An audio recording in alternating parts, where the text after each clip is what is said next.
Hey everyone. I have not been on in a while, so happy New Year. I think, what are we in the second full week of the new year?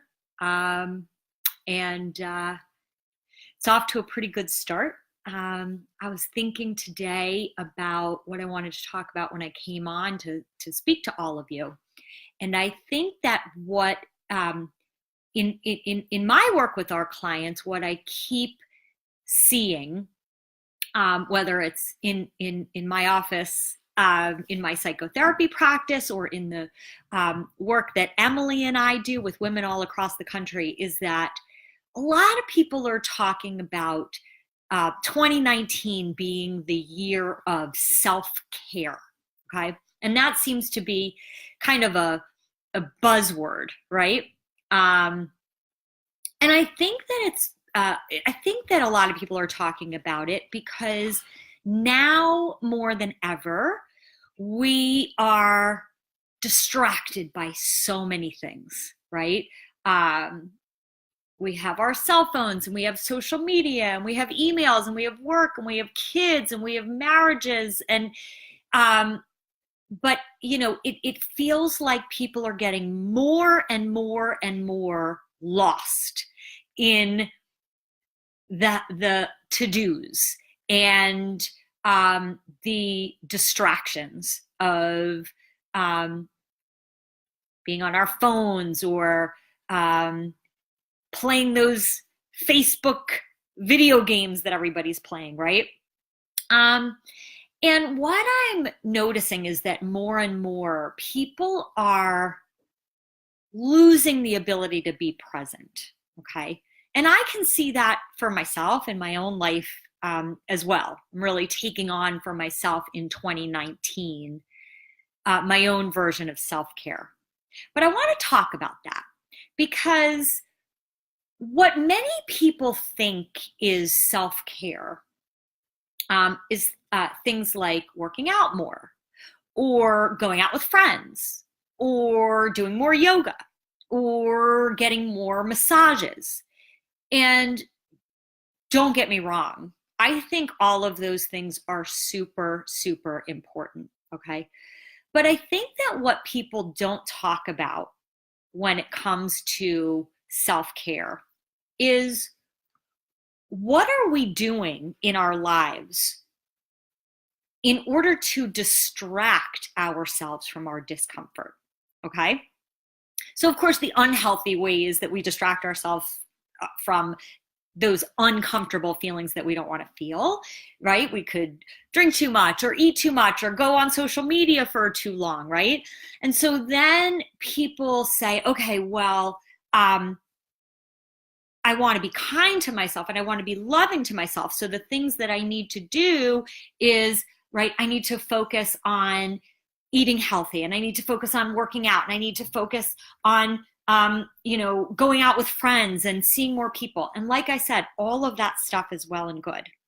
But if you're needing even the healthy stuff to distract you from your uncomfortable feelings and uncomfortable emotions that you don't want to feel, and you're thinking that going out and seeing friends more often or getting more massages or working out more is the thing that's going to help you, right?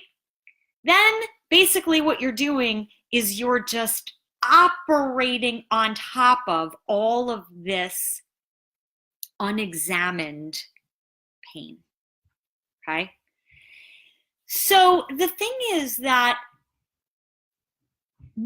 many people design their lives so as not to feel discomfort, okay?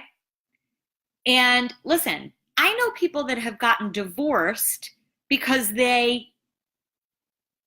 put too much time into running ultra marathons, okay? And that took them away from the things that really mattered. So it doesn't have to be the unhealthy things that we use to numb ourselves.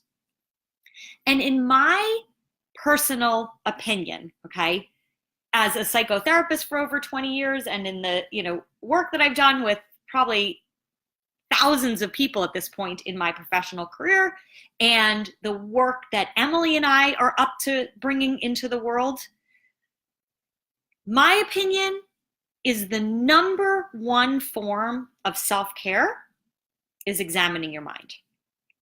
Because it is those thoughts that we don't want to look at. It is those feelings that we don't want to see that actually leads us to take certain actions. So many people come into my office after years of battling anxiety or depression, or being in marriages that haven't been working, or being in careers that they've hated for a long time, and they've just kind of put blinders on and forged through, right? And then they're coming in because they are at their wit's end and they're in so much pain and they can't take it anymore. And my hope, right, is that we get to a point in our culture where we are actually teaching people, starting at a very young age, like teaching children, to examine their automatic thoughts. Because it is our thoughts that create the lives that we lead. We don't even recognize that the actions that we take are in alignment with the thoughts that we're having. And an unexamined mind, right, when you're not taking the time to examine your mind, you're living life on autopilot. And it's kind of like wanting to be in shape, but then not eating right or exercising and expect that you're going to be in shape, right? I always say that managing your mind, examining your thoughts, it's like exercise for your mind.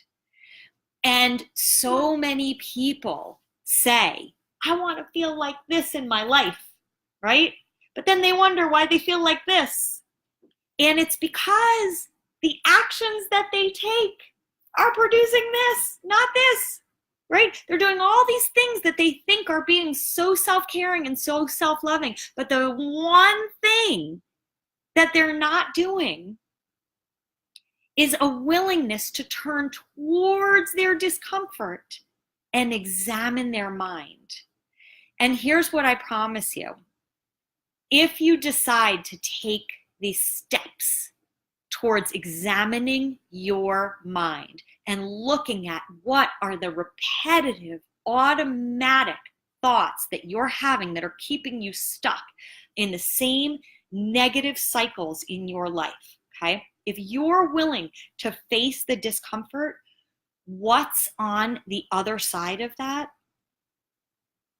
is a life of freedom. It's a life of joy. Hey, Andy, thanks for watching. It's a life of designing what you want in your life, okay? So, for those of you who have never examined your mind and you're ready to start, we've got season 2 of our podcast that just started. So you can look for us on iTunes and tune into our lives and keep checking out all the great things that we're doing, because we are on a mission to create a world where people are examining their mind. So thanks for tuning in, and I'll see you soon. Bye.